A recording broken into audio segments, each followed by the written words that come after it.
올라서 다 고마 저 차람 기네 신신난게 잡네 긴둥이 돼 숨바다 숨만 나봐다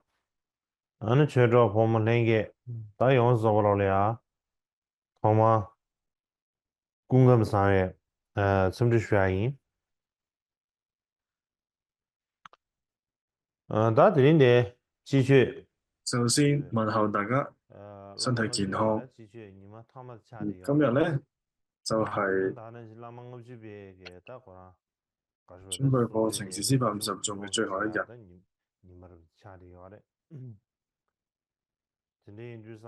都係咧是司法50種圓滿最後一天，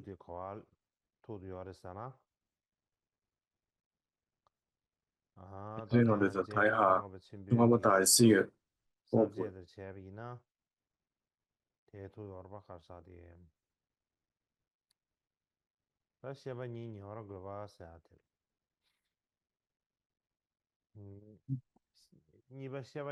主要咧係呢個歸納解釋咧分為三個部分。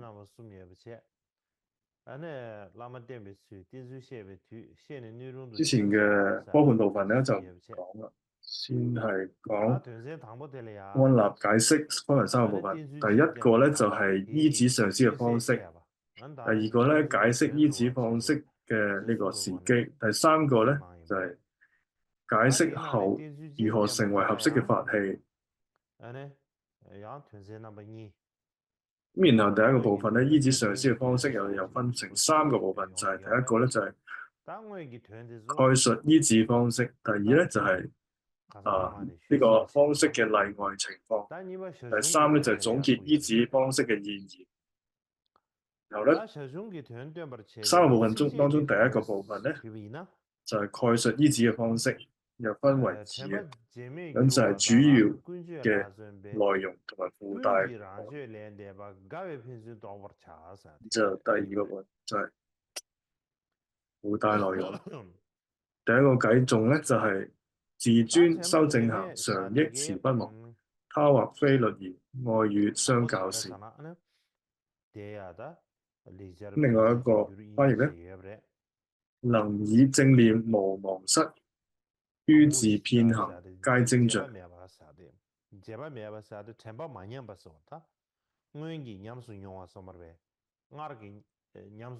就係梵文同埋藏文嘅對照表啦。呢一個第一個就係不忘啦，即係能以正念無忘失，即係常憶持不忘，係指咧就係正念不退失，即係對於先前曾經體驗過嘅事情咧，能夠安住喺當中而無忘失。所以呢個就係叫做正念無忘失，即係憶持不忘。然後成為嘅意思咧，就係指轉化嘅安立。然後咧，第二句咧就係於自遍行皆精進，係指咧對自己嘅一切行為咧，即係對於律儀咧係精進努力。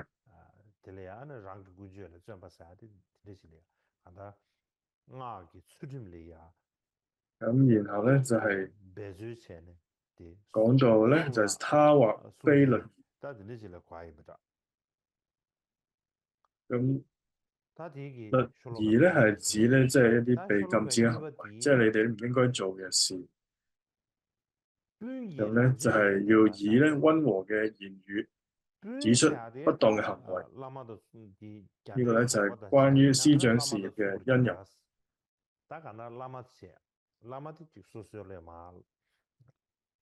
呢個他或非律愛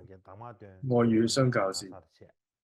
他嘅意思咧就係即係指同法，或者係指咧師兄弟，即係指金剛兄弟。咁咧即係咧即係意思係擁有相同嘅上師嘅修行者，即係同修啦，我哋嘅。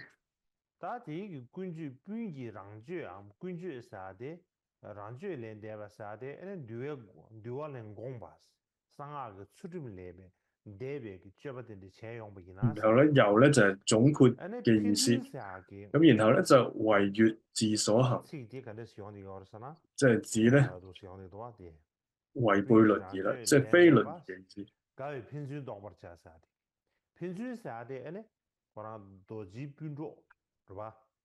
然後咧就係有提到呢個相互外語相交時咧，相較時咧就即係咧相互彼此之間嘅意思。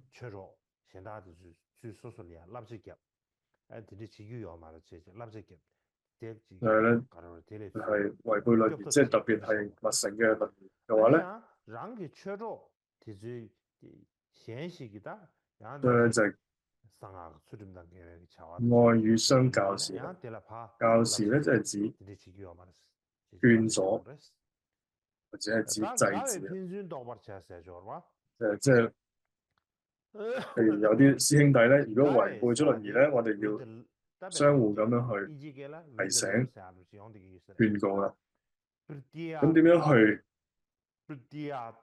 告誡咧？就係要有一個歡喜心或者柔和嘅態度去講。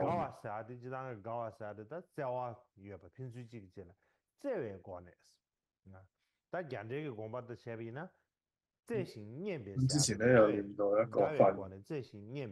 呢度咧有一個愛語，就係要有帶住一個歡喜心，或者柔和態度去勸告、勸阻。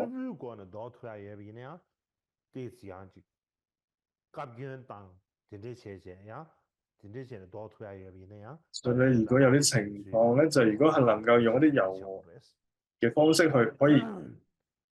勸告嘅話咧，就用一啲咁嘅方法。但係相反咧，如果需要用到一啲嚴厲嘅方式咧，都要需要，可能要用啲嚴厲嘅方式去勸阻一啲我哋自己嘅師兄弟。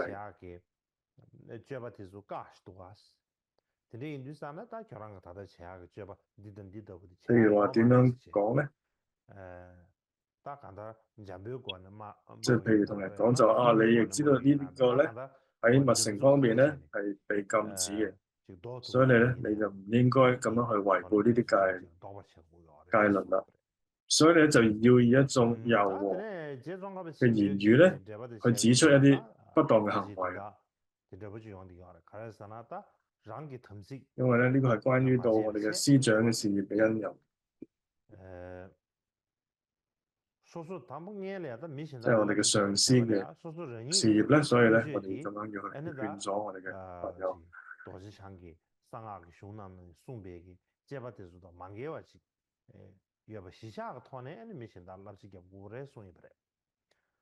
所以當你能夠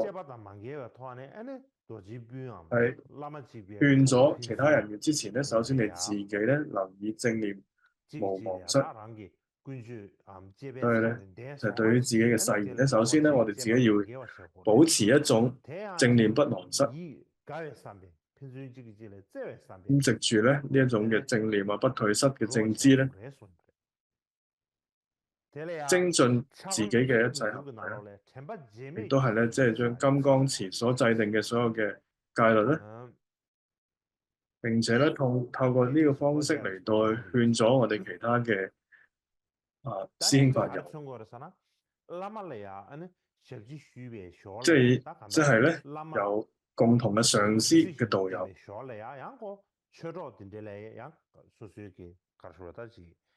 又去指出其他，如果有啲師兄弟咧有啲違背呢個戒律嘅規範嘅舉動嘅話咧，就叫佢哋咧就唔好違背呢啲戒律。同埋咧，同時咧要以一種歡喜心咁樣去幫助。咁以呢個差譯師嚟講咧，就係佢個翻譯就叫能以正念無忘失，就係咧講述點樣去侍奉上司。而時間咧，呢個我哋嘅道友周都要咁樣去對待。咁喺第八世法王減摩巴默斷引導文當中咧，有講到出家人同過去在家嘅時候嘅親友嘅來往咧係冇意義嘅。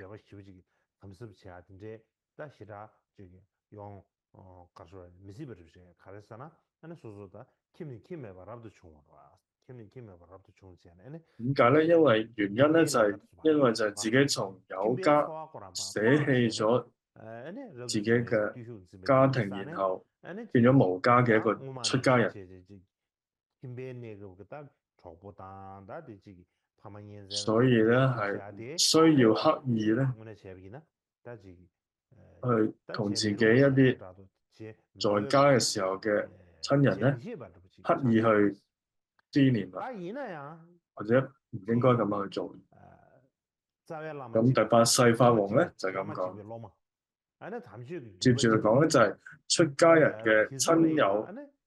係指咩咧？就係指係我哋同一個根本上師，屬於同一個法脈嘅傳承嘅人。呢個咧所以就係我哋嘅親友啦，真正呢個就係我哋法上面嘅親友。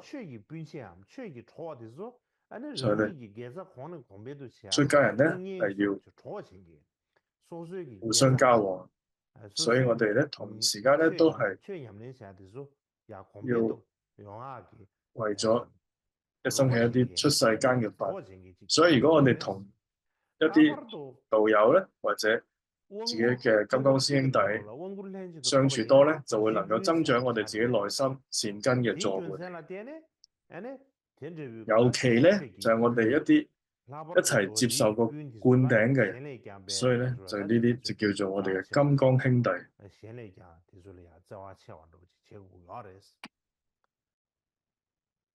所以咧，如果我哋見到一啲咁嘅親友嘅時候咧，應該咧比起見到其他人咧，係生起更加大嘅歡喜嘅應該。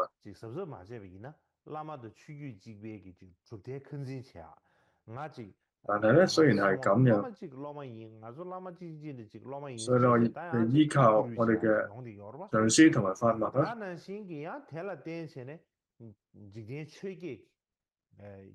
但係咧會營救咧，可能都會產生一啲世間八法嘅。譬如咧，對於今生嘅一啲偏袒、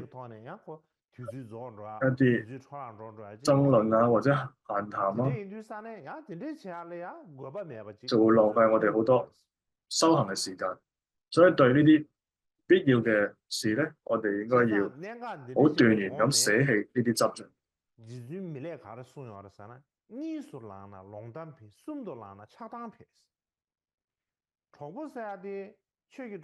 所以咧，文良筆大師就咁講過啦，就係兩個人相處嘅時候都會增長呢個閒談，三個人相聚嘅時候咧就會增長呢個貪嗔痴啦。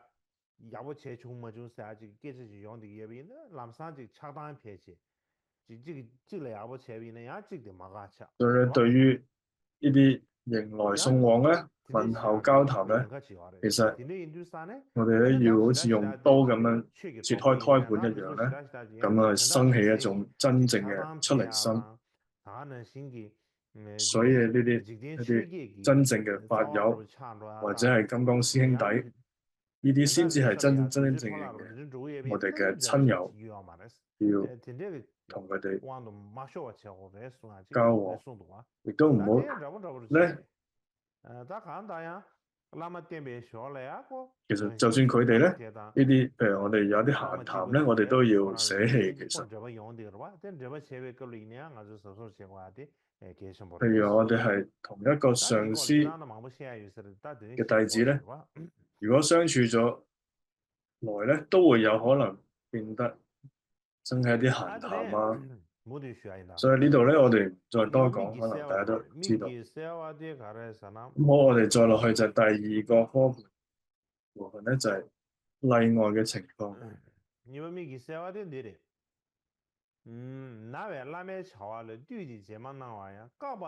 藥師所救立，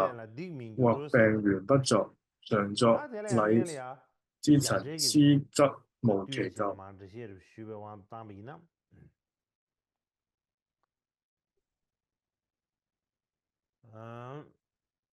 咁而家呢個表格投影出嚟咧，就係梵文、藏文同埋中文都有對照，同埋英文。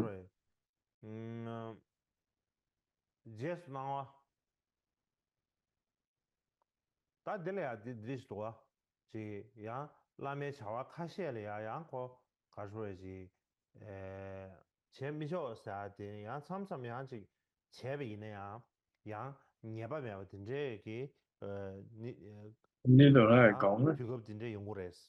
雖然咧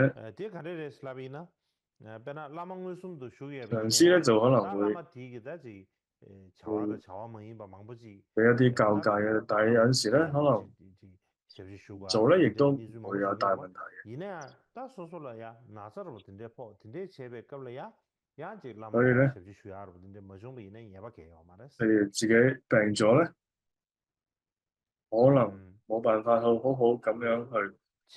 服侍到上司。咁樣如果咁嘅話咧，就唔會係有過錯嘅。但係點解會講唔會成為過失咧？就好似呢個頌文當中，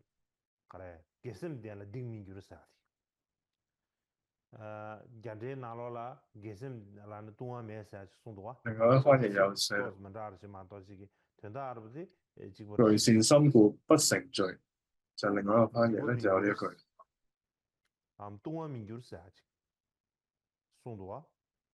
所以咧，如果你係具備有善心嘅話咧，就唔會成為有罪啦。係咧，呢度就係另外一個翻譯就係施則無其咎。然後咧，另外一個翻譯就係具善心故不成罪。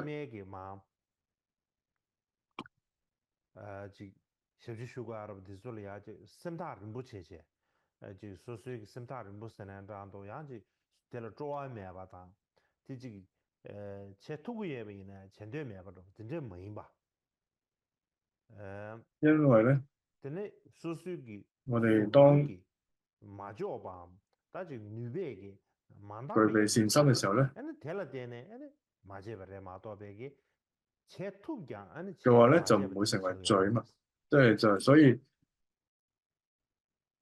以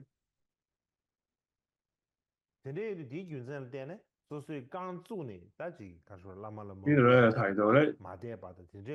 如果係唔係以一種疏遠之心嘅行持而禁止嘅話咧，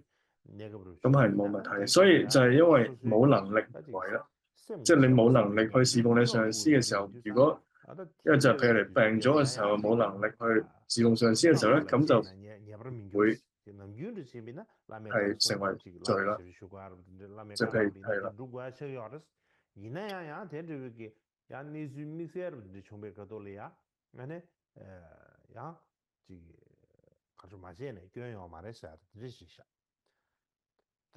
所以呢度提到即係並非以疏遠之心。咁再睇下宗喀巴大師嘅注解咧，咁呢度點樣解釋？點解咧病咗嘅人嘅時候咧係會有過患咧？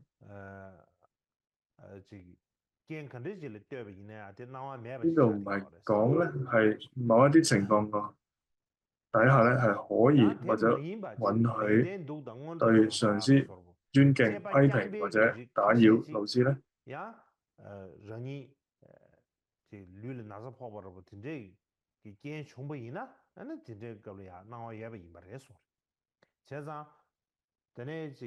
有啲特別情況咧，係對於病人嚟講咧，有啲特別情況咧係可以開許。所以有啲情況咧可以開許，有啲情況咧就係無論咩情況咧都唔能夠開許。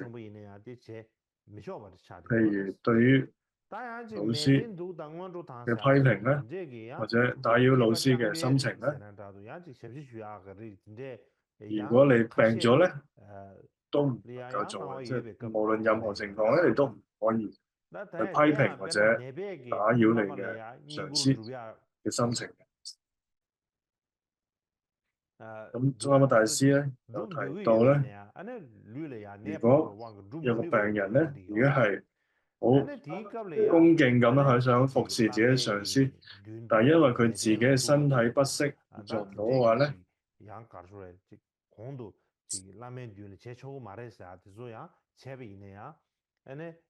或者咧前面一般禁止嘅時候咧，即係譬如可以坐喺老師嘅前，就係因為佢可能係有啲情況咧，佢就坐咗喺老師前面，但係佢冇一個咁嘅心嘅時候咧，就唔會有問題啦。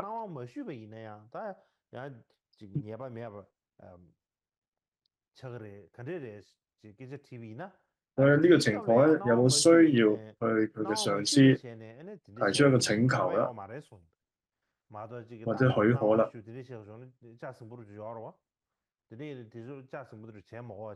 其實咧就係有提到，有啲情況底下咧，其實係好難會要請求許可啦，所以咧係冇問題嘅。宗喀巴大師呢度講嘅。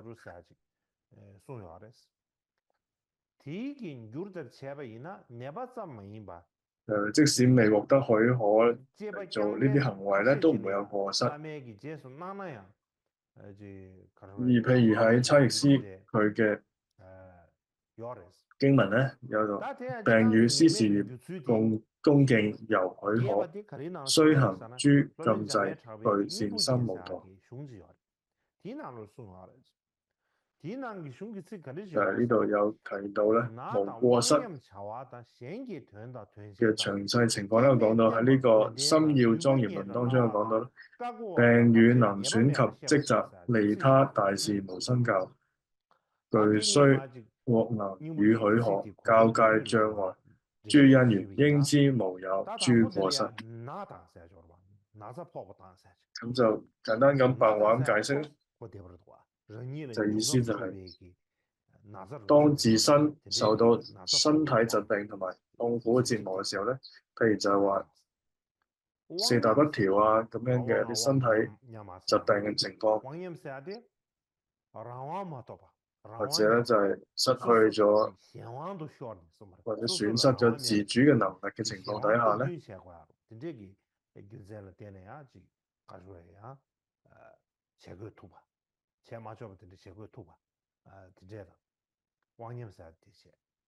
譬如咧就係一啲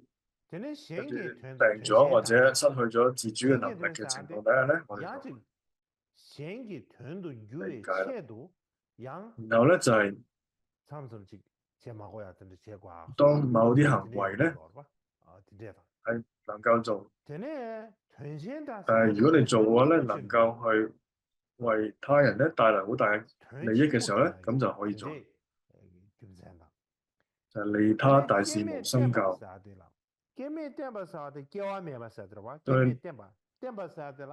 當佢嘅能夠咧成為重大事業嘅因緣嘅話咧，咁就可以啦。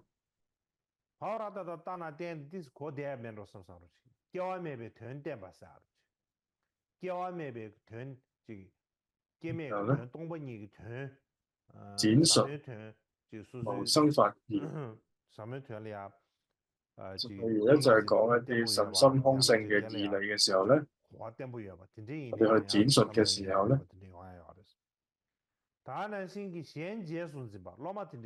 為咗咁嘅目的而去做嘅咧，咁係冇過失。然後咧，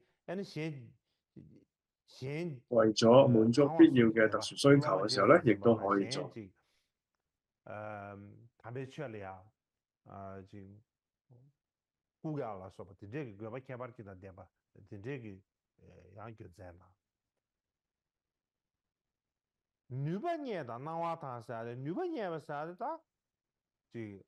咁接住咧就係獲得呢個特殊嘅能力啦。就係獲能就獲得一啲特殊嘅能力嘅時候咧，我哋可以做咗一啲被禁止嘅行為嘅時候咧，亦都係避開佢。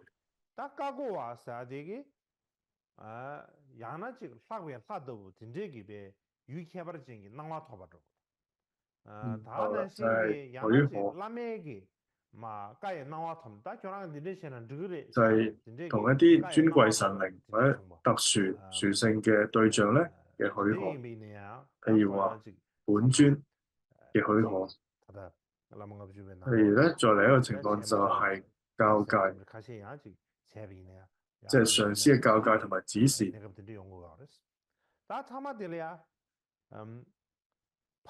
本來唔應該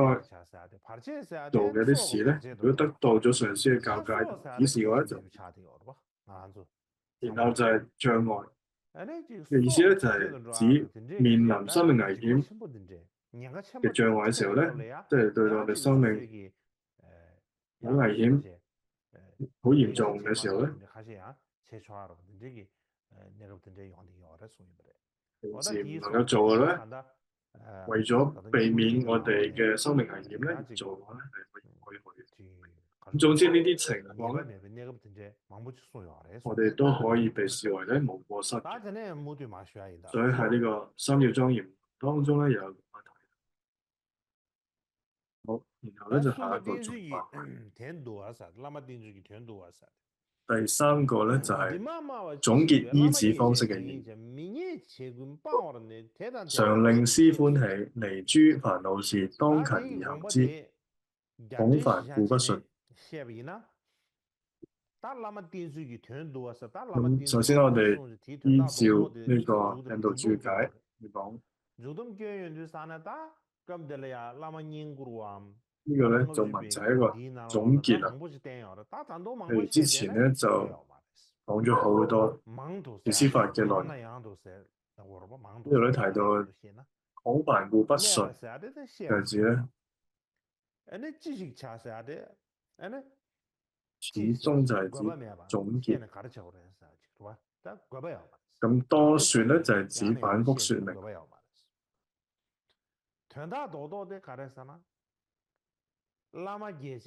所用咧就係指咧故不信，即係指咧摒除或者需要。咁呢度咧就係講咧就係應當做呢啲能夠令到上師或者我哋嘅導師咧歡喜滿意嘅事。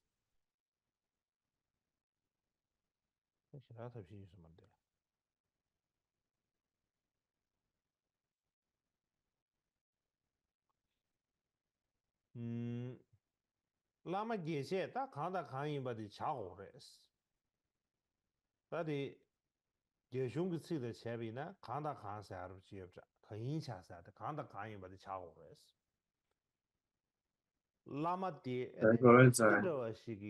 常令師歡喜，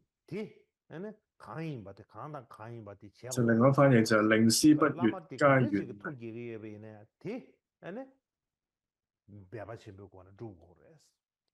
或者係令師歡悅所應作。所以總結呢個大意就係呢個意思啦。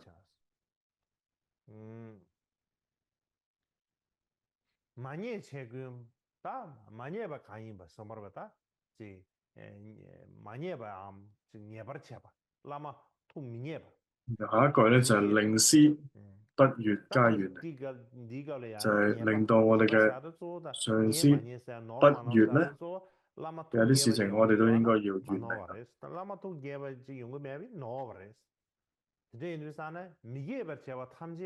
所以咧就係要我哋盡力咧要去承辦令到上師歡喜嘅事，去做咧令到上師不悅嘅事。所以我哋嘅修持咧，盡量要咁去做。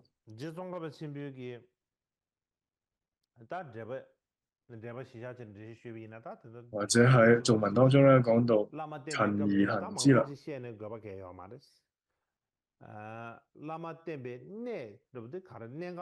咁所以咧，之前咧有提到好多內容啦，所以咧我哋要掌握到咧關鍵嘅要點。首先我哋咧就要知道，我哋應該點樣做咧，就令到上司嘅歡喜。咁並且咧要去實踐，同埋咧要有啲咩咧令到上司歡喜嘅事情咧，我哋知道嘅話咧，就應該加以遠離啦。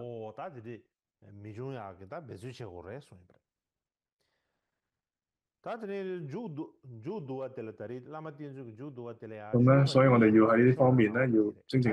咁努力啦。第一個頌文咧，而家就投現出嚟啦。彼金剛如來親如是宣說，及如教所明，依師獲成就。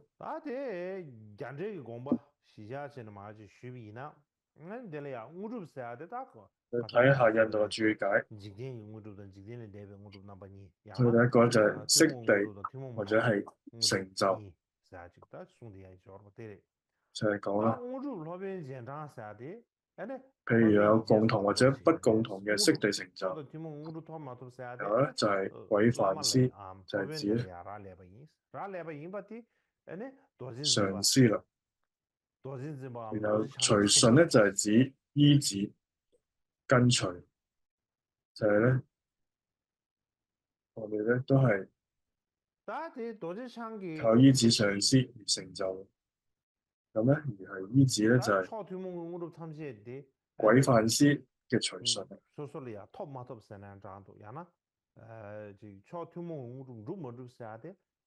咁金剛持咧當中講啊，係指我哋共同同埋不共同嘅悉地成就咧，都係要依止我哋嘅上師去成就。所以呢啲內容啦，必須要去首先係了解，咁然後咧就係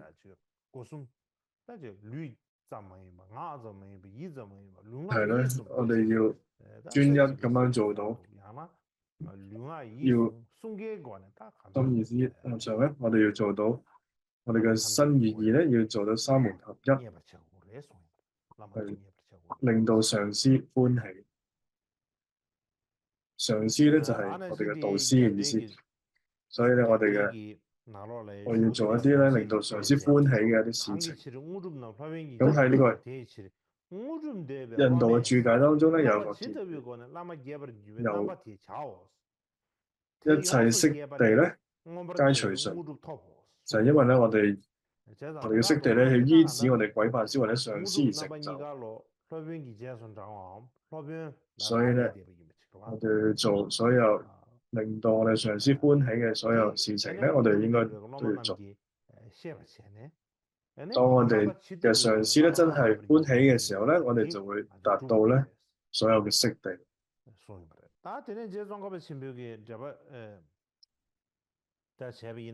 接住咧就係我哋睇宗喀巴大師嘅注解，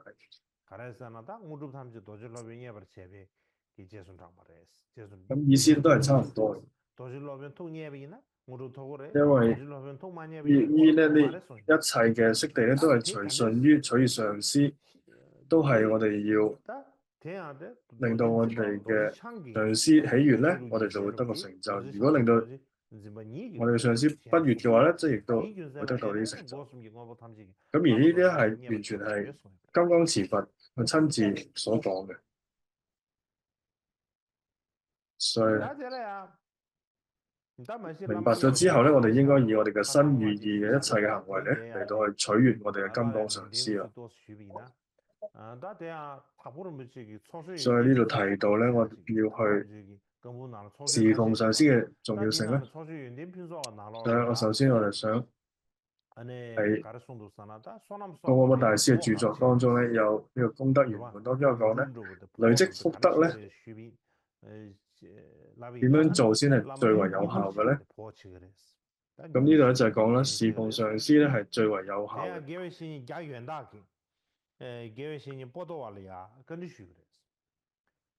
咁就係曾經咧有一位咧傑斯布多華咧曾經向佢請教嘅時候咧，就講到啦，佢累積福德而點樣係最有效咧？咁佢就講啦，傑斯布多華咧就回答啦，就比起喺自己面前虛空咁樣去迎請或者去喺我哋前面咧清晰咁樣迎請無量無邊嘅諸佛菩薩，然後迎請咗嚟之後咧，用各種堆積如山嘅天界珍寶嚟到去供養佢哋咧，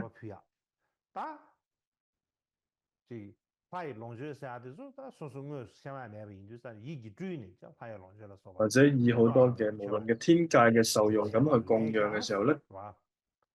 或者係從我哋內心去觀想出嚟嘅，或者係真正喺前面放咗好多嘅供養嘅話咧，相比於我哋供養自己嘅上師咧身上面一個毛孔咧所得到嘅福德咧係更加大嘅，所以相比咧，我哋供養我哋自己上師，比起供養諸佛菩薩咧，比起我哋咧供養上師嘅話咧，一個毛孔都已經比供諸佛菩薩嘅功德或者福德係更加大嘅。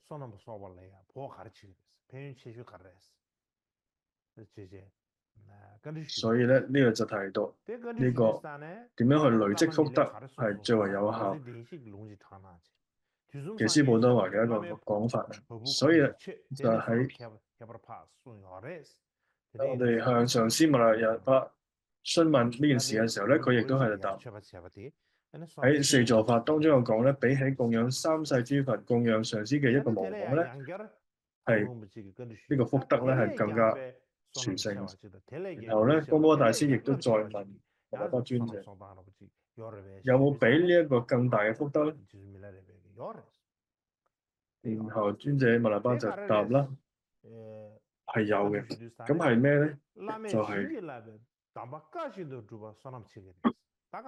如果能夠遵照上師嘅所賜嘅加持教授而修行嘅話咧，我哋依教奉行嘅話咧，呢個福德咧係更加大嘅。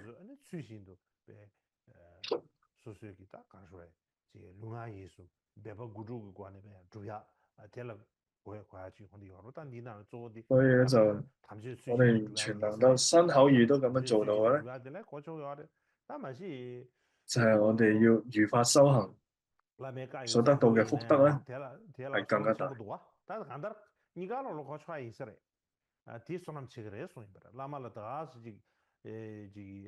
所以咧，我哋要遵照我哋上師所賜嘅加持嘅教授而去修行嘅話咧，就係對於上師最好嘅供養。比起咧，我哋有好多天界嘅受用啊，或者一啲真正嘅一啲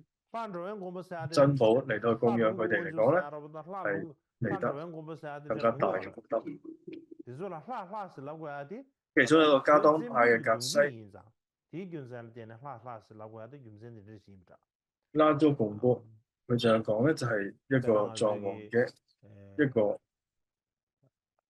皇室嘅名號，所以喺前面就加個拉字一詞。譬如話拉喇嘛，有位大師咧就叫拉喇嘛，因為佢以前咧就係皇室嘅傳承。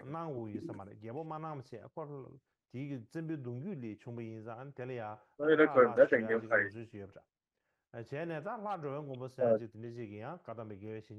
一定要去進入皇室，但係佢可能會喺佢嘅姓氏前面咧加個拉。咁呢位加當派格西咧就叫做拉。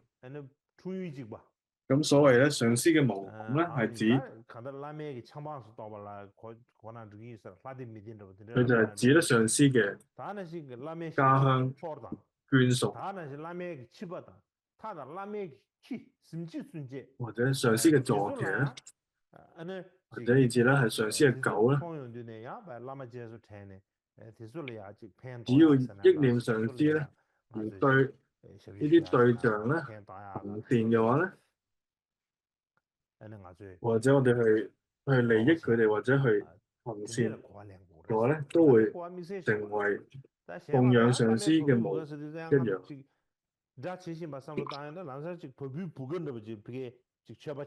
所以咧，我哋供養我哋嘅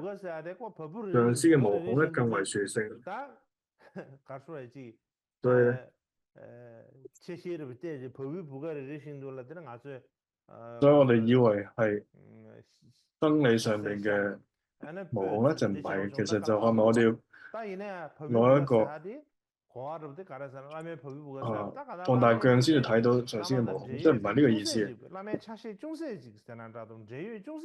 咁樣呢度就係供養上師嘅模孔，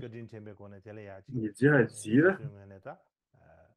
對於上師嘅某一個對象而去行善。咁我哋咧都應該要去供養佛子咯。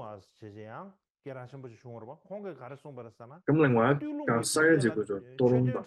咁就係一位好出名嘅格西。咁比起咧去邀請多隆嘅僧人去傳法，或者布施食物俾羅巴嘅一隻狗咧，係獲得嘅福德係更加大。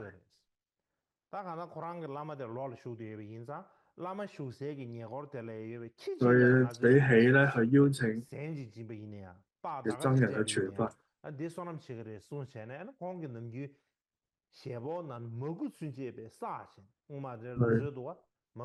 比起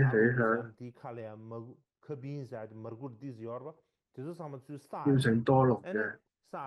僧人去傳法咧，布施食物俾羅巴嘅一隻狗咧，係獲得嘅福德更加大。羅巴就係一個地方，就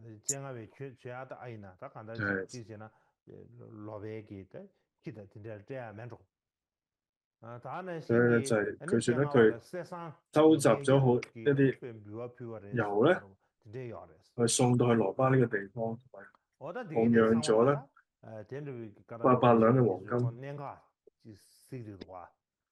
呢度咧就係提到嘅，所有都係噶當派咧提到嘅格西們咧，都係一啲嘅記載故事嚟嘅。咁作為一種例證嘅歷史記載咧，以上咧都係一啲上師們嘅一啲教示嚟。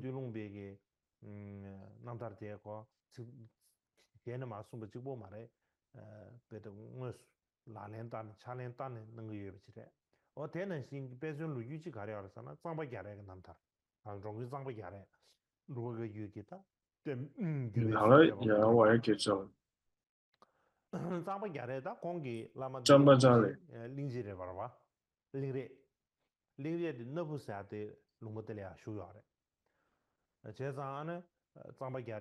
佢嘅上師咧就叫拎巴，俗稱拎巴。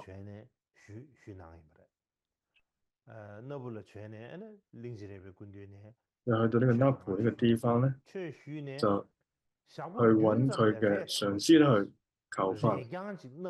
咁據說咧，佢喺7日之後咧，就能夠去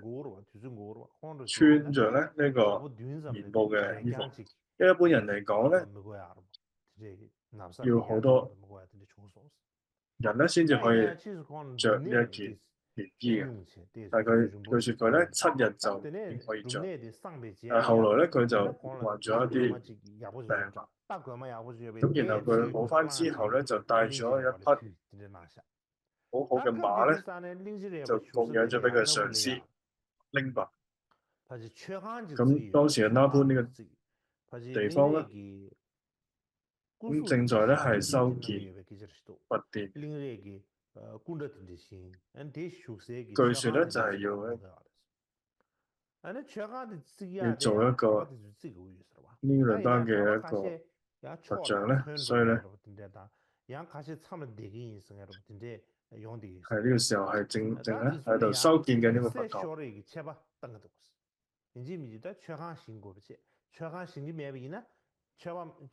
所以咧當時嘅僧人咧就規定，僧人咧如果要外出或者要中斷或者閉關嘅時候咧，就要罰佢哋1兩個金。咁所以就有咁樣嘅規矩，因為咧會咁樣會中斷呢個閉關，所以咧要罰佢哋1兩個金。因為當時咧，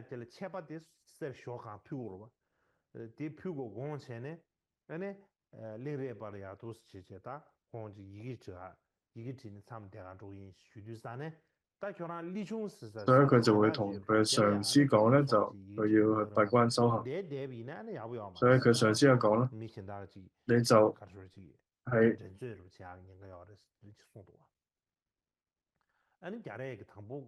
所以就請求寫字同埋閉關修行。但係咧，佢上司就講咧，你先去另外一個屋度做啦。如果喺呢度做咧，就會引來好大嘅競爭心。所以咧，佢就打算照做。所以咧佢就喺夜晚嘅時候一諗咧，就覺得如果唔能夠取悅上司，咁呢啲教法咧對自己有咩用咧？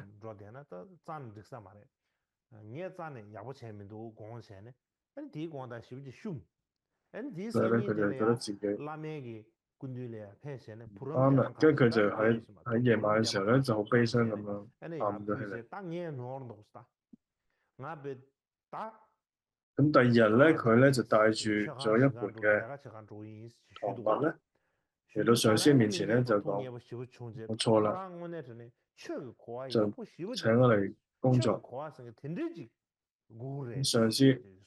就非常之高興。哦，咁就真係理解佛法嘅樣。所以從呢個時候開始咧，佢就開始非常之精進努力。其他人咧都係喺度吃喝玩樂、談笑啊、聊天啊。咁佢咧就好努力咁樣工作。總之咧，佢咁樣做呢啲工作5個月之後咧，咁佢好自然咧就生起咗殊勝嘅禪修態度。然後最後咧，佛堂咧建成咗。然後佢接住咧就喺4日之內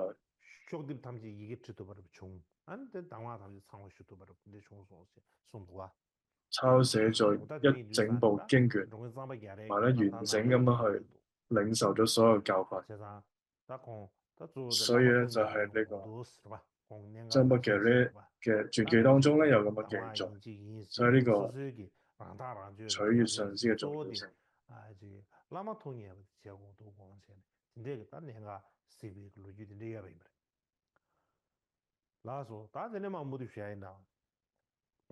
所以就係跟住就提到點樣去取悅上司嘅係更加重要嘅，比起閉關。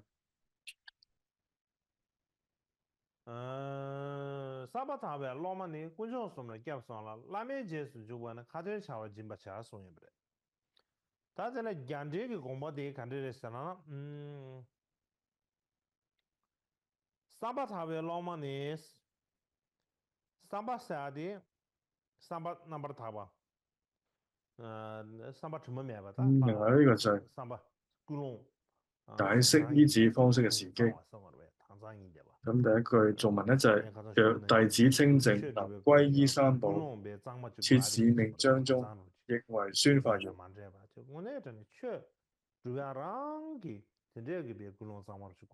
咁呢度咧就係要首先咧，我哋要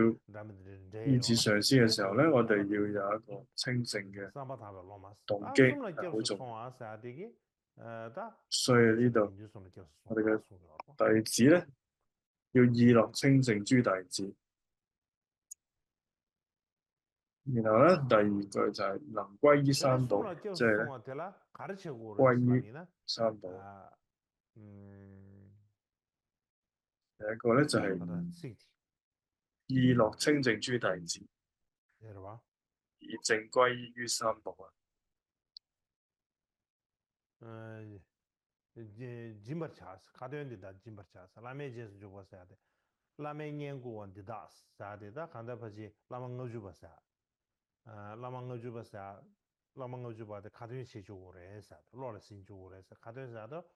所以接住咧一啲咁嘅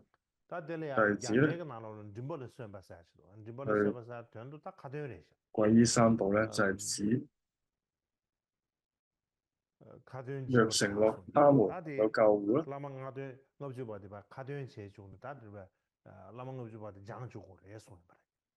即係隨順上師遙轉者，便應施予令記誦。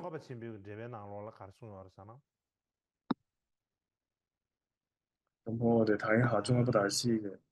注解。咁呢度咧又提到一個字，應施予，應施予嘅字，就係咧另一個翻譯就係憶慧啦。就指咧施予，施予乜嘢咧？就係指咧隨順上師嘅方法或者內容，亦即係咧事師法實誦嘅內容啦。咁係為咗咩目的而去施予咧？就係令記誦，就係指咧為咗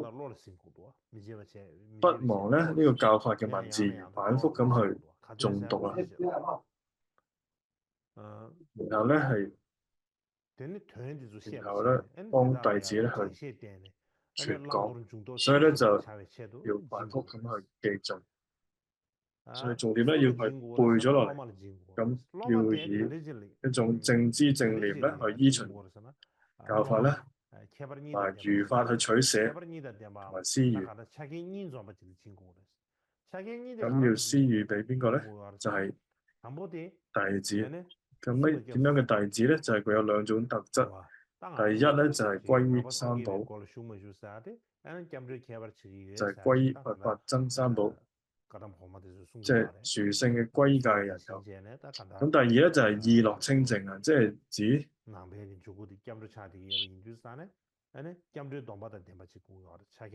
就係呢個，因為呢個進入佛法嘅一個入門啦，所以咧我哋首先要歸依三寶。咁第二個咧就係意樂清淨。宗喀巴大師點講咧？就要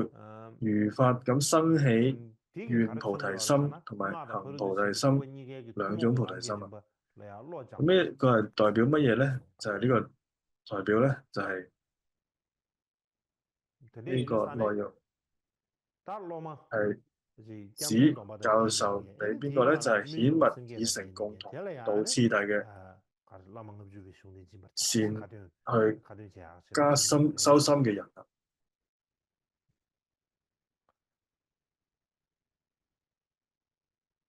所以咧就要反覆咁樣去到觀氣啦。下面嗰個頌文咧就係及受秘密教，令作淨法器。呢個就係說明咧，就係學習依止上師嘅方法之後咧，要接住咧令到成為咧密咒道嘅法器，先至能夠去俾佢灌頂。咁呢度換句講咧，就係意思就係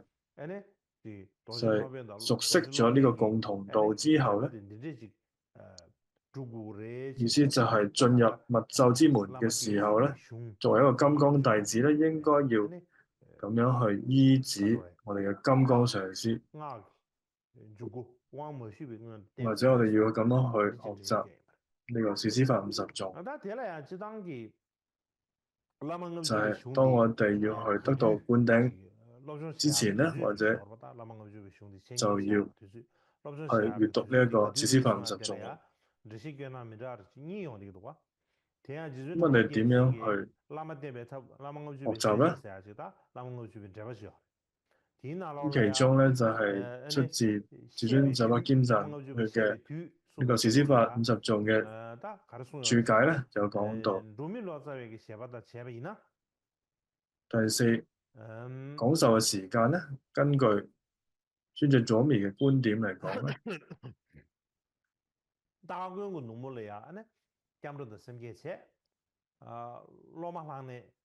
咁喺呢個預備儀式嘅夜晚上面咧，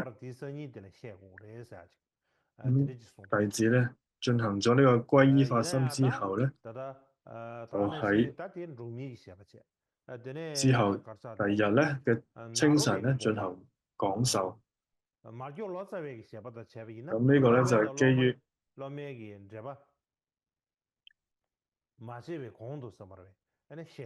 點樣去學習《士師發50頌》咧？根據呢個那洛巴嘅意趣咧，佢嘅主張咧就應該喺上師同埋弟子建立關係咧最初嘅時候就要開始講授呢一個《士師發50頌》。咁然後咧就接受上師嘅灌頂同埋請法嘅時候咧，就應該問嘅弟子咧，你以前有冇受持過別解脫戒同埋菩薩戒？將來亦都有冇願意去受持咧？如果答咧，以後已受持，以前已經受持或者係願咧之後會受持嘅話咧，咁咧就係要講授呢一個上師士師發50頌，同埋要互相去檢查關係。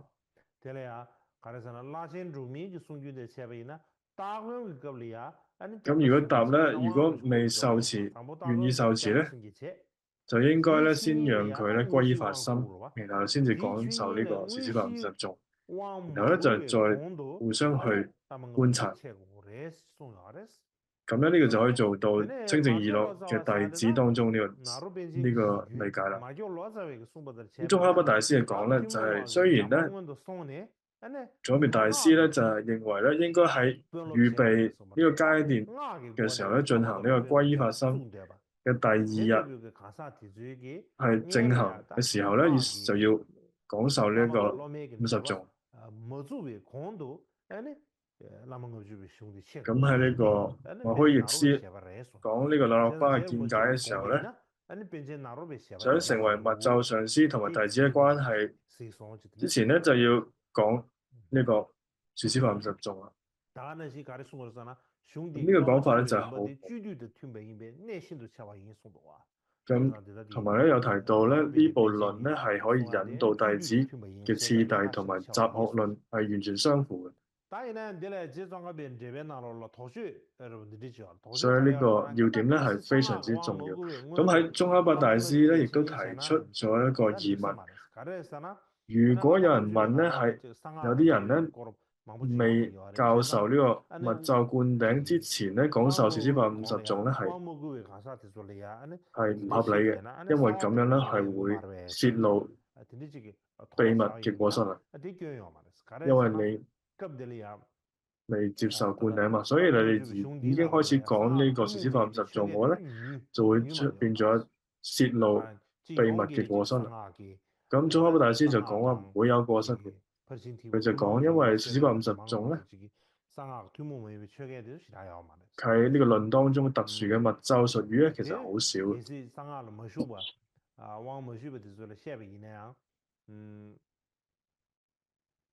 所以咧，如果對於冇接受灌頂嘅人咧，去講咧，其實亦都係唔會有過失嘅。咁佢又舉咗一個例子啦。最初弟子去請求灌頂嘅時候咧，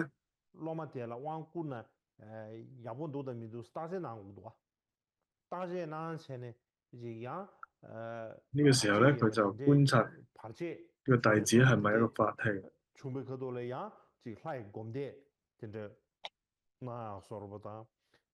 都係咧為咗係保護呢個弟子，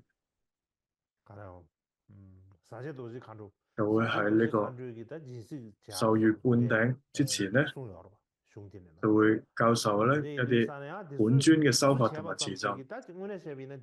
個咧就唔會構成泄密嘅過失。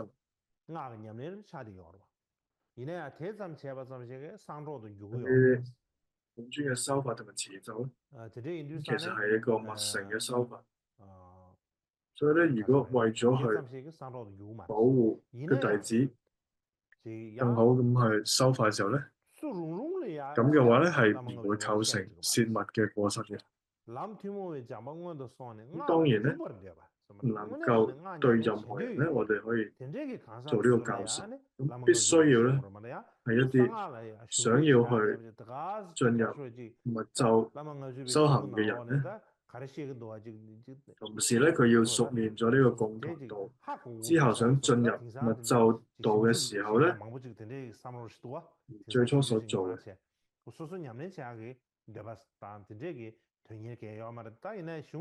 唔係咧，任何人都可以咁樣去教授。譬如有啲學者咧，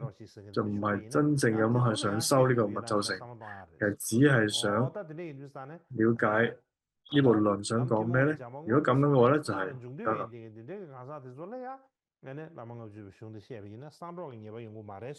所以咧就係熟練咗呢個共同道之後咧，進入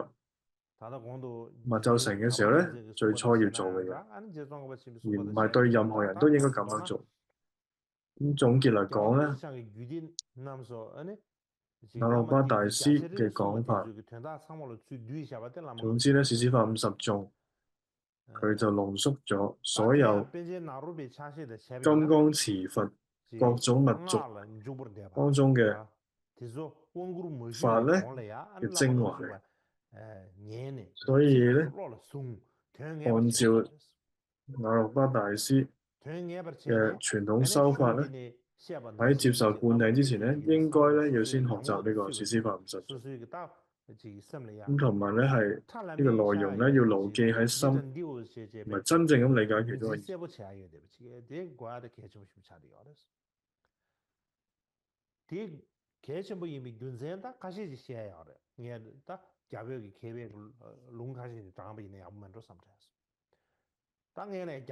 咁樣做嘅原因係咩咧？咁首先咧引用呢個印度譯師嘅論，因為阿闍黎咧就係寫嘅一個無上瑜伽續義嘅攝要當中咧，提到就另外所有密續嘅核心思想咧都包含咗喺呢個四師法50頌等等嘅論著當中。咁一句話，咁四師法50頌咧係由馬明菩薩有人講咧就係阿闍黎 BB 那去講，有人講咧就阿闍黎 BB 那咧就係馬明菩薩。咁總之咧呢個四師法50頌咧就係將散見喺其他各種嘅密續當中咧，關於點樣去依止上師教法咧，去收集同埋濃縮而成就。所以咧，呢個唔單止係精簡扼要，同埋容易實踐。所以呢個點解係正式進入密乘修行之前咧，非常重要，要好好去學習嘅一部論點。咁係呢個阿底峽尊者口述咧，即係 Campbell 吉祥天所著嘅根本道詳釋當中咧，就有講到受灌頂咗之後咧，我哋必須認真咁學習14根本道同埋四師法50頌，所選嘅本尊修法講義，否則咧上師有過失。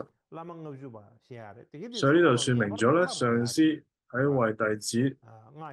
受完灌頂之後咧，必須要咧教導佢哋咧14嘅根本道啦，同埋四師法50頌。如果冇好好咁樣去教授嘅話咧，上司本人咧係會有過失。所以咧，上司同你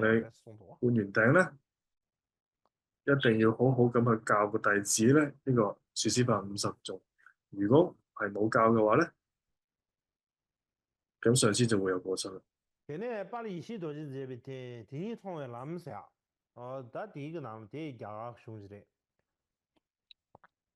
咁另外咧就係有位大師叫吉祥智金剛所著嘅《見真實道》當中有講咧，就係應當閱讀並遵守根本同埋支分戒，以及咧呢個說師法50頌。咁呢段話咧就係應該咧就係研讀密乘嘅根本道啦，同埋說師法50頌。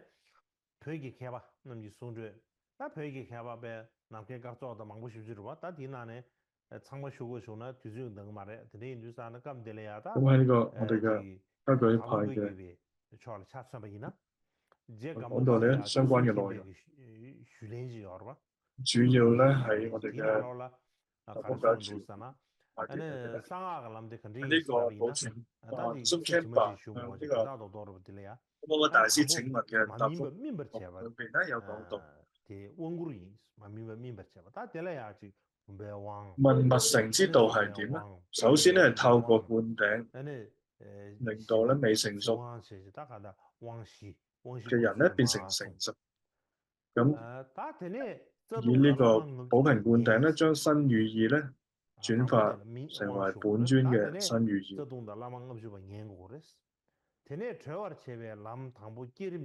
然後將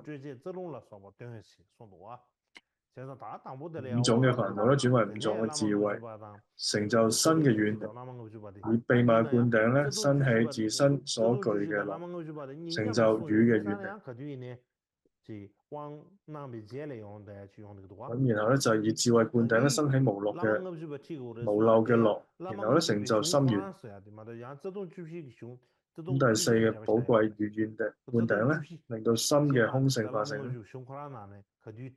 遠離一切嘅戲論，然後咧介紹呢個大樂身八戒智慧。然後咧之後就聽聞呢一個根本道同埋說師法50頌，然後咧先教授呢個解脫道。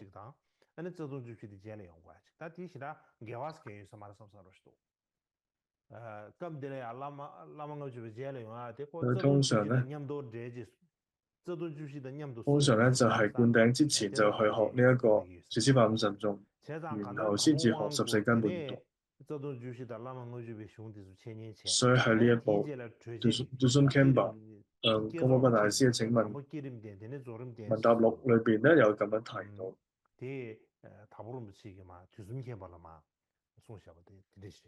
呢個係公摩大師對於 Dusun Khempa 去講嘅一段。咁另外咧就係喺呢個巴木族巴道之嘅摩佢嘅一部叫做《寶燈論》當中有講到咧，如果要進入大乘密咒之門咧，應該由具相嘅上師如法咁授予呢個四觀啦，然後咧就去聽聞呢個說師法50頌同埋14根本道。以上咧就係我哋達波家舉嘅祖師，我俾呢個公摩大師佢嘅心智之一，巴木族巴大師都有提到。灌頂之後咧，我哋要學習說師法50頌。關於說師法50頌咧，講解同埋學習嘅重要標誌係咩咧？第一個關鍵嘅指標咧就係咁就係查咧呢個法脈傳承咧，上師咧係咪撰寫過呢一部嘅論咧？注解。喺交通派方面咧，最早嘅時候咧，喺50頌當中注解咧，咁係由呢個屋舍當道遮佢所作，佢係從咧就出世減壓巴同埋加密天呢兩個咧都有曾經係見過呢個注解。咁唔單止係加舉派最早嘅注解，而屋舍得道遮咧，其實係從尊者馬爾巴傳落嚟嘅講解傳承最重要嘅持有者，所以要揾佢所著嘅注解咧係非常之重要。咁係呢個加密天千嘅呢一個50頌略識隨暗燈當中咧，以呢一個加密族巴嘅注解，皎潔明月為根本。咁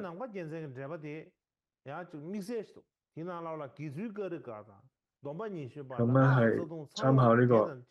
雅頓巴當中嘅釋義，呢度咧表明咗帕竹巴咧，亦都有曾經撰寫過呢一個說施法50頌嘅注解。咁至於呢個雅頓巴嘅注解咧，應該就係從第7世噶瑪巴尊者格措弟子。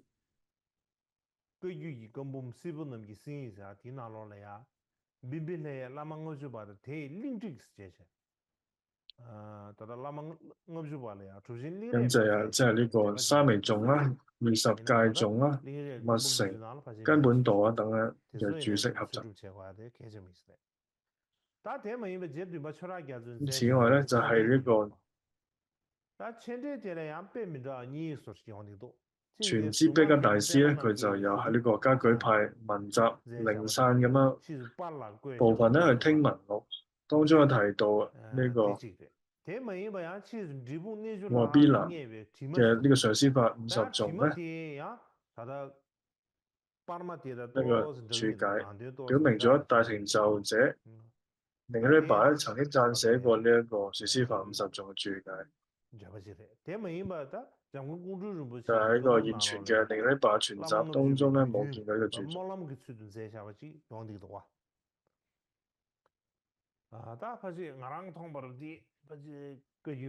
咁有兩個唔同嘅版本，第7世噶瑪巴尊者格措所著嘅注解啦。另外咧就係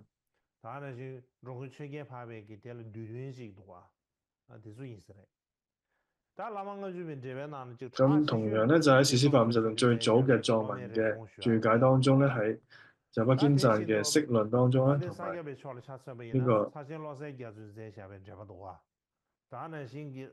個隨帕就係呢個白斯巴尊者嘅論點啦，最有名嘅就係宗喀巴大師所著嘅滿足弟子願望。之外咧就係實家派方面咧就有沙車羅生格措所著嘅注解咧，同埋咧呢個實家派第27世嘅法王仲公阿彌嘅撰寫嘅作品咧，等等有1兩部嘅注解。除此之外咧，大多數咧注解都係嚟自呢個教路派學者。咁總之咧，就係說施法50頌嘅原因咧，宗喀巴大師又講咧，一般而言咧，無論進入何種嘅法門咧，諸經論當中咧有多處説明咧，最初依止上師嘅方法係非常之重要。尤其咧就係金剛乘嘅行者，諸多嘅密族當中極為強調咧，一切悉地係都係隨順上師，所以咧修道嘅根本咧就係要依止金剛上師。同時咧，宗喀巴大師就講只係依照短暫咁去觀修上師。而家嘅話咧係冇辦法咧去了解呢啲學處，所以咧應該咧要以好大嘅精進努力咧去善解呢啲義理。所以咧要理解呢啲論點之後咧，我哋同時咧要保持呢個正念正知嚟到去護持或者係所有嘅戒律。如果咁做嘅咧，各種嘅過失咧就會逐漸咁減少。對於呢啲違背戒律嘅行為咧，我哋會生起一種呢個慚愧心，就會想去懺悔嗰個。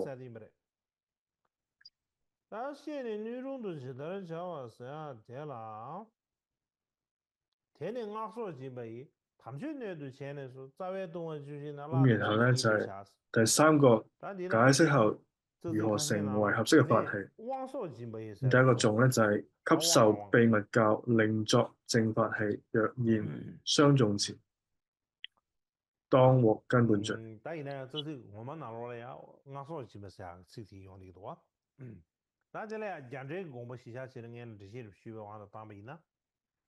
咁首先我睇下呢個印度注解。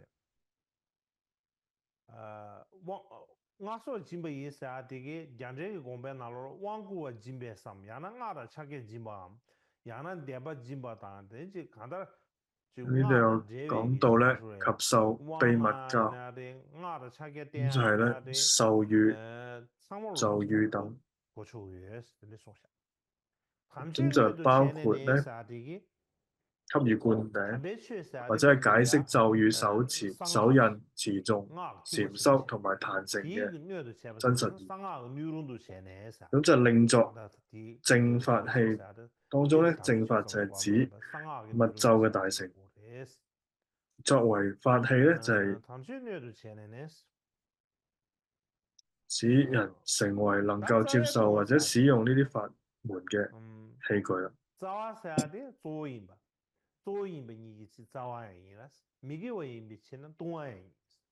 呢度弟子咧省略咗呢個字之後，就係關於根本墮，因為佢哋係主要咧，所以稱為根本。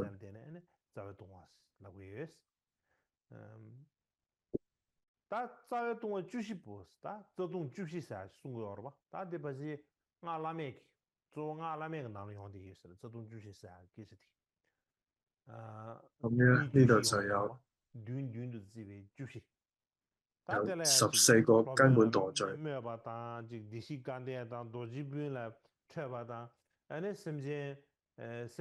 因為咧呢啲係一啲不善業啦，所以就稱為墮罪。亦都係稱為根本墮罪。咁呢啲根本墮罪咧，包括係第一輕蔑上師啦，違背如來教誡啦，談論金剛兄弟嘅過失啦，捨棄眾生啦，捨棄菩提心啦，毀謗正法啦，向一啲非法器嘅眾生宣說佛法啦，輕蔑五蘊啦，懷疑本正法性啦，對惡人起慈心、常見同埋斷見，令到有信眾咧生起退失嘅信心，唔守世戒啦，同埋毀謗本淨嘅女性。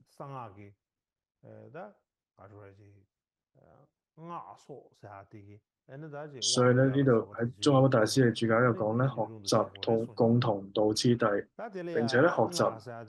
點樣去依止上師之後咧，接住咧就係應該令到咧呢位弟子嘅心相續咧成為合適嘅法器。點樣去成為一個合適嘅法器咧？就呢度有講到咧，就係誓語咒成等呢句話。雖然呢度唔多講，咁總之咧就係接受灌頂之後咧，上師咧就為呢個弟子咧講述咧14根本墮罪。咁總之咧，喺未有灌頂之前咧係唔可以講。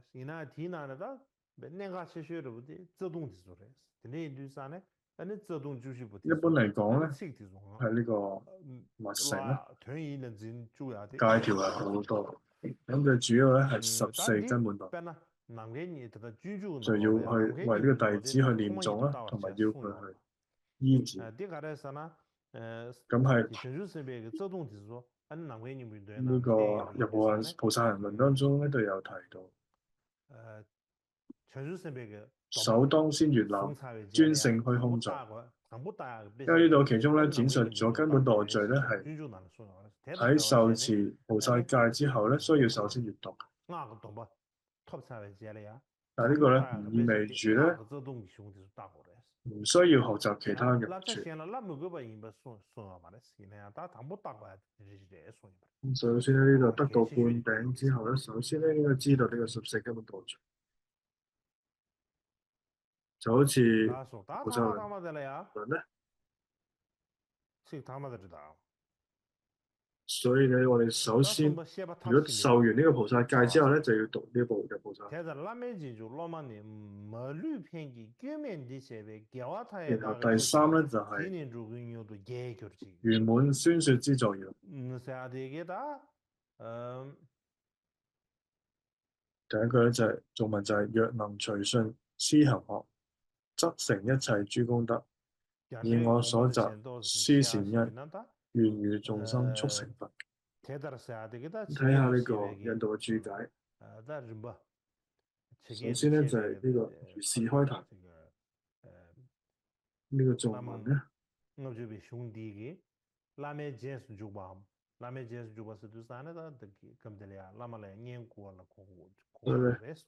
好。若能隨順施行學，意思係指咧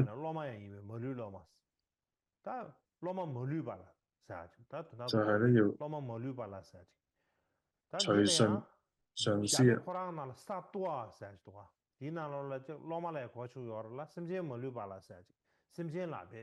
所以咧就係講呢個無餘弟子啦。就點樣個人能夠去隨順上師咧？偈中當中有提到就係無餘弟子，即係指咧完整同埋全面嘅弟子嘅群體，即係所有嘅弟子。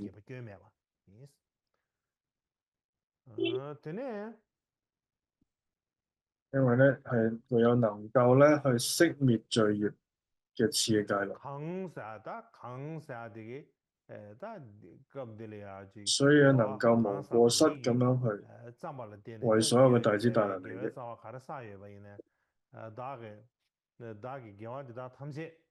咁然後咧下句就係今我所集諸善業，願諸眾生速成佛。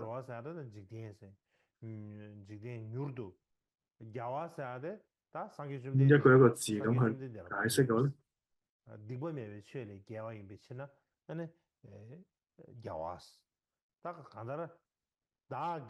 咁願諸有情速成佛。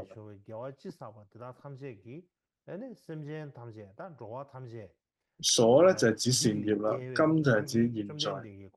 善業咧就係指已經開始好行。然後咧，我就係指我們，諸就係指啲善業，眾生咧就係指世間，速咧就係指迅速咁樣，成佛咧就係指戰勝惡，成為佛陀世尊。就好似經中所講咧，我已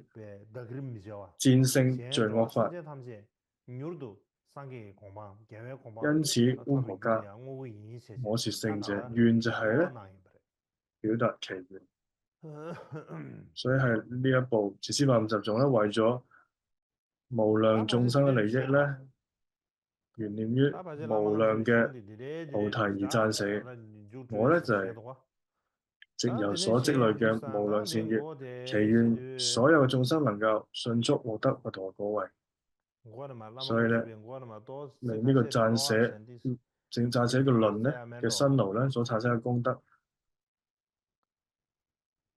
無盡地咧去不斷增長，而最後咧去做一個回向。就算咧就好似係而家俾一個口傳，就之前咧喺尊者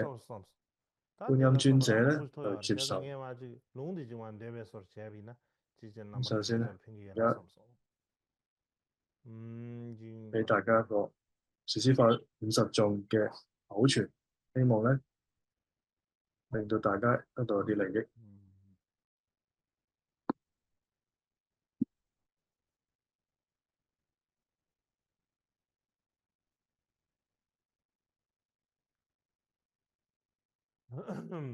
Yar ke do guru benja wang she ga be ge do la mang ga je ba zum de do je sam ba la cha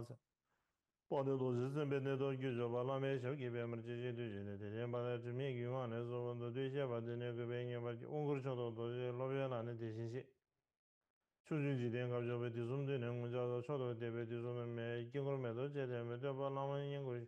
小了几位上有听不好呢，收不人就点没办法，就确定那种的呢，当时那种的呢，对手这边来讲，电到把它当团结下来了，说人股，对手跟你这一滚下的，恰恰他们明来把拉马他呢，拉马的从不他们这研究，包括他们老边的老面这啊，大不了就老点老面拉马的，年纪面积出来都，天气下了马他们的这么的结果没叫，电信对了老热的，顺电场了预计面。我的预计主要是因此的是电视机听觉的用是些，经过这位来了个，我些把主要是那都是些往过头，今天过了上些的老马去年年了呢，上个他们就年份，天天大多都眼头，他本来呢没把的，养到7万年那么的，短大人的头那么，梦见天的起了一根不灭的知道的去的。看中公布的短的老人那么一个三年时间鸟人的那面老板他可能更多深重没下的，还得梦被写给人鸟啊眼巴塞不了，上那面老是记住鸟啊在把看一把，老板那里没把，天天那边养大些，天天别把他们这个都是老人些给我那都没挣吧，那面没不没下，那么当年估计就是听不见不着，天天人说那把那7斤重民族肉，让给他们是老板的人民部的穷的，然后给人点下了。lonju yawa mejigo kanchir geba chewa ne chame para nye ga sangye nyi ge zuen na tsedi nyi la dewa che dado ranga tamsi dado tishin shiba che dado lama la min dene sangye guen de misen de tenen deba yi jungse yi yung kanda ka shindu kebra kyuba nyi teda tenen lamar che tishin sangye tamsi la dado chimba nyi do yi tishin sangye sonam tspa yin de choli nguru chodo yi dewe lama nyi je dong tsurim sebe yuen de loben tane dozi tade pa ne midago 确定性的定级为这么我们明显了，他们的电脑宣布是国民教育面就落日宣布告诉你，那么干的白的呢，如果你民主节了刺激的，那么来呢，我这个土地上的电话都台湾白话他们这个那么干的他们是，那么在呢说起，那么读完那么些，他也可能年轻人两百下个大的是，每天都等我这的做多他的讲吧的。电了刚就给不了娘老乡娘的米叫拉马单的拉马的年单都不的米叫大都提小了，大概比什么说不的，起码拉上多少单，电了刚就用完。差的这不毛的，那边的米叫原来年的看他的路到人们米叫，他们就说我们不能特别年或者特别叫对的，电了当我的规备人都不的，持续几届那么多年，国他们对着叫。说明今年通讯的老的那边旅游的高了说点米叫，说明现在他们叫刚把住的旅游的，谁在你话拉说吧。差能够的这位就提醒他人记得下，这程序员的名字想啊点别下，现到规划的价位就开发今年资源就拉满了，那刚才就刚才积极决定了，他们家是民营吧，那边国外年不就贵的绿吧拉说吧，那边看人搞不乔瓦新人家吧，最大给人点不就绿的推完都过的，可说出去当把的，比如他们家外，年说对了是种的。英国这把他们这里一年啊也买不成，我这进行大白旁边设备去年结果来说你小话滚，美国来说小话滚，这边你都帮我去咸阳，天天小话呢大让个大了多少去，咱们经过几次的那么丢的菜吧呢，有点那么那把呢，节目那完没叫建议说了几头吧，提供那么那么了有， 대 따발라네 신달라니 지들이샤 라메 로마 로마라미 로마 라메 듄도미 니고로 다다 당와다 차서세바 도버차 로벨라니 컴퓨터 라메기안에 강자와 대라 듀디 라니기 로다데베 라워차 템바제메 규바다 랑군제 라즈 빈게 랑제 랜데바 가요 핀즈 도버차 나야 라메 차왈라 듀디 제마나와야 까바는 제시게 게심데라 딩미준 드마 마와 지시고 라마 게시 근인제 미예치고 마와니 대다데라 베르지 로빈 우르 로빈 제나시 도진즈메 니소 시행거 보탐지 라마 용소 니에버지 사바타브 로마는 구조섬을 잡서라 라메제스 주관의 카드에 차와 짐버지 대내가서 집에 담시녀도 전에서 사회동을 주신 라던 집은이도 대다를 라메지주 로마의 멀리핑기 주민디 집에 개와사에다가 지서버 대내 조금 유도 계규지 라마가 주바 로벤시 뭐 땅에 잡아 조서 야가르기 캠보 빼마가라 와르마다 휴신기 로서 gelaurin 제사비 규진 휴대된 라바바오 라소 나가다 라망을 주바데 문에 세빈다 로숨지 제고 메로삼 전송 로숨지 토조 메로삼 전송 다이네 다 드네베 라마 응접비 就呢一個士師法50種咧，要講3年。 데베 로숨지 셰데나 시라지 가셔다 지 켄사버 차로 雖然呢部唔係一部太大嘅論咧，要講3年就好似有啲貴，所以咧就今年咧就講完啦。 흉코라나 송도와 저동 주시디 시행오래 송도와 就好似呢個 군계는 주도 이제論題到咧， 지단다 그 저동 흉가라現在 注解當中有講到就係呢個 이내다 탐지기할 수도 14根本墮罪 다른로 係 규모만 자리요 都有 第一個一本關於呢個典籍，所以呢個係一個對不共嘅一個教法。 所以咧呢個教法，如果我哋唔去弘揚嘅話咧，亦都係唔可以咁。所以咧明年咧，我哋就可以開始咧就去講解14根本墮罪啦，開始。所以咧呢個什麼比丘尼嘅課程咧，就係首先係講呢個內容。總之咧，今次咧就講咗呢個士師法嘅一啲內容。咁就好似論中有講，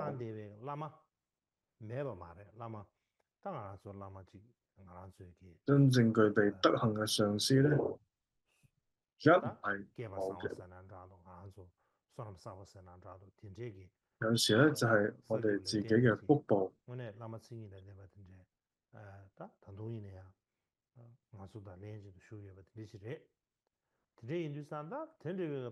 咧仲有好多具德嘅上師係仍然係住世嘅。呢個就係我哋能夠去累積功德嘅一啲上師。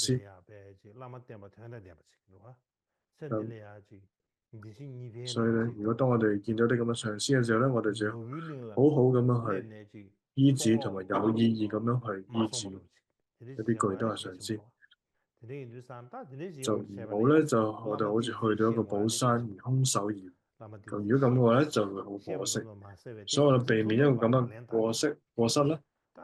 所以咧，我哋要去學習呢一個士師法50種咧就好重要。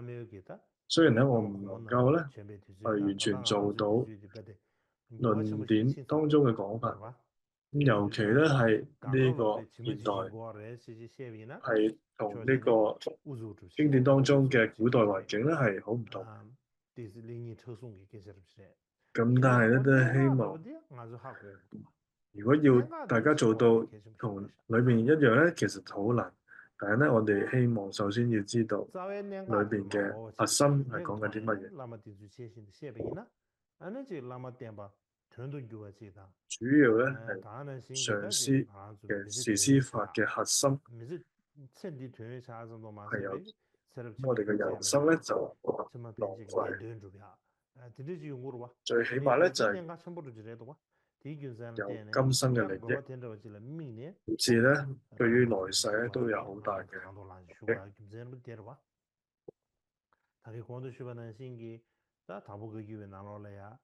咁呢個咧就係今次想講呢個論嘅一個目的。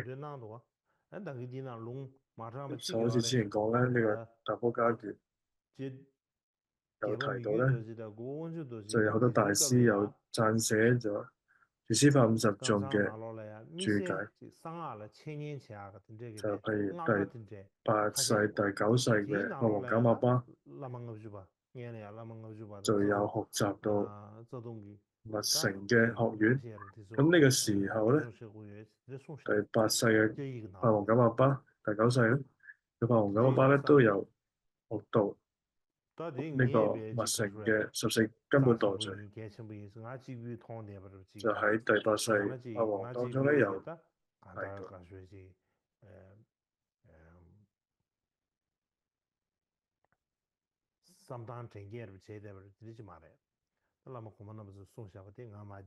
所以咧，呢個並唔係咧隨便咁講講咧呢部論，而其實係我哋嘅祖師咧已經好強調呢一部論，所以好希望大家咧就能夠重視呢一部論。